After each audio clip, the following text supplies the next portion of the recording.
the Baloch Liberation Army has claimed that around 102 Pakistani soldiers have been killed in the ongoing attacks.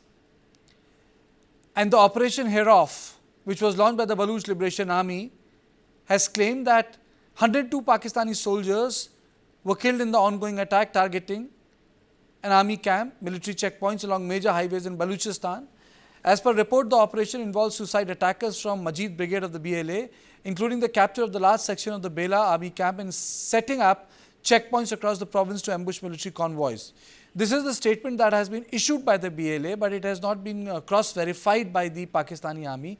Over 40 soldiers were killed during an attack on the main army camp in Bela. The statement said that the BLA's Fedayeen unit has maintained control over a significant portion of the camp in the last 6 hours under the Baloch Liberation Army's Fedayeen Operation Herof. The Fedayeen unit of the BLA Majeed Brigade attacked the occupying force, killing over 40 military personnel so far. Now, in another development, what has happened is that the heavily armed Baloch gunmen had killed 40 people in 2 separate attacks in Pakistan, Balochistan province. In first instance, 23 people from Pakistan, Punjab province were killed in a targeted attack. According to Muskhail Assistant Commissioner Najib Kaka, around 10 armed men blocked the inter-provincial highway in the Rarasham area of the district and offloaded passengers. The dead are reportedly from the Punjab. He said apart from killing some of the vehicles were also set on fire. Now, the militant group, the Baloch Liberation Army, has claimed responsibility for the attack, which coincided with the 18th death anniversary of the Baloch tribal leader Nawab Akbar Khan Bukhti, who was killed in a military op.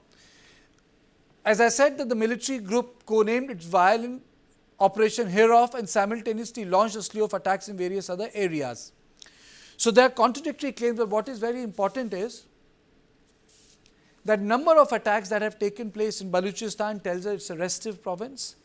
For one simple reason, for people at the larger audience should understand that this area was taken over by Pakistani army after 1947. Balochistan had declared its independence. It had its consulate in Karachi. So the Baloch liberation struggle is not a new thing, it's an old thing. Because Pakistan, despite giving assurance that they would respect Balochistan as a separate state, was actually occupied, because when India was partitioned, Balochistan was a separate independent state. It had not merged with Pakistan. The Pakistani army had gone in and occupied, then it was known as the state of Kalat. So this is an important development that has taken place in Pakistan. Pakistani army is completely out of sync with Baloch people, and Pakistani army is perhaps losing control. Pakistani army is perhaps losing control of Balochistan. And it is for this reason so much of violence is taking place in Balochistan.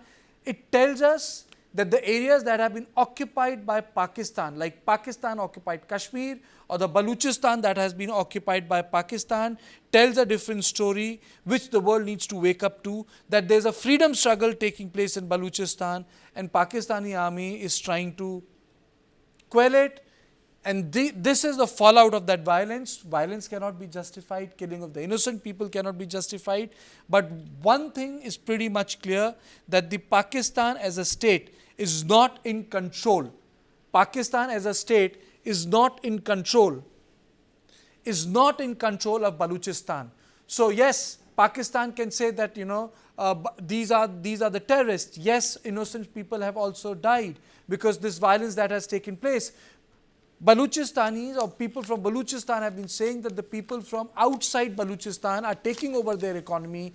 Outside workers are being brought in, Chinese are being brought in, Gwadar is being taken over by China. It is being mined by the Chinese with the Pakistani army, and they are hitting back. So it's not a small incident. It shows that the Pakistani army is not in control of all its border areas adjoining Afghanistan and Iran, and that's the bottom. That's the top and bottom of this story.